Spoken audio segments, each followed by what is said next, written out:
Filwaqt li qed jakkuża lil dawk li qed iħarsu lejn in-numri mill-istatistika li ħarġet fl-aħħar jiem dwar l-ammont kbir ta' nies f'riskju ta' faqar hawn Malta, il-Prim Ministru Joseph Muscat waqt kollegament qasir fuq l-istazzjon tar-radju tal-Partit Laburista beda jsemmi ċifri ta' studji internazzjonali li skontu juru li l-Maltin qed iħossuhom aħjar.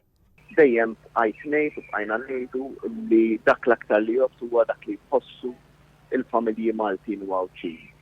Bla dubju li Joseph Muscat qed jerġa' juża kliem sabiħ u ċifri li jmeru l-istatistika uffiċjali li ħarġet mill-NSO biex inessa u jaħbi l-fatt li 78,685 persuna qegħdin f'riskju ta' faqar, rata ta' 16.8% tal-popolazzjoni li tinsab f'riskju ta' faqar, numri li juru żieda mill-aħħar stħarriġ.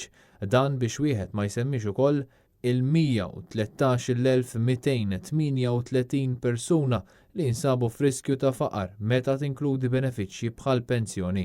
U dan il-gvern allura issa għandu bil-fatti mill-ġdid il-prova illi il-miżuri li nieħdu qed jirnexxielna illi niġġieldu il-faqar bil-fatti.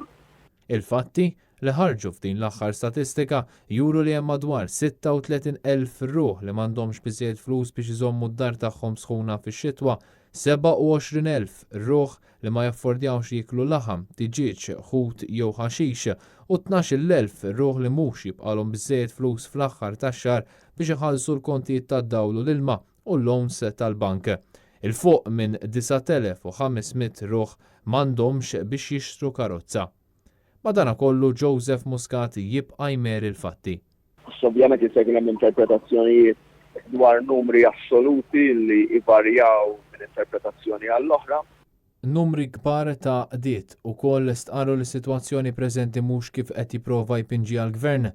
Is-CEO ta' SOS Malta, Claudia Taylor East, qalet li s-sitwazzjoni ta' pajjiżna hi waħda tal-biki. Inkwetanti u and it's sad, ġifiri jien ma nixtieqx nara faqar f'pajjiżna, imma għalhekk irridu nkunu konxi tas-soċjetà u l-problemi tas-soċjetà kif nistgħu intejbuhom il-problemi tas-soċjetà. Father Hilary Tanja Ferro li jmexxi l-Millennium Chapel f'Paċeville qabel li f'pajjiżna hawn bżonn li jsir xi ħaġa. Forsi fid-der jidher li Malta kollox wartu żgħar, pero fil-verità għad baqa' ħafna nies illi l-ħajja għalihom hija ibsa u diffiċli. Min-naħa l-oħra, Caritas Malta nnotat li dawk konċernati mhumiex jagħmlu biżżejjed biex joħorġu lin-nisa mill-kategorija f'riskju ta' faqar, dan hekk kif in-nisa l-iktar dawk li jieħdu ħsieb uliedhom weħidhom u l-anzjani jinsabu fl-ogħla punt ta' kategorija.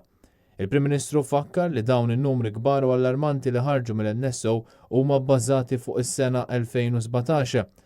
Dan għalhekk jitfa' dubji serji dwar kemm se naraw anqas nies f'riskju ta' faqar fl-istatistika li tkun tikkorpora s-sena 2019 wara li fl-aħħar jiem rajna żieda kbira fil-prezz tal-ħalib u l-fuels fost oħrajn.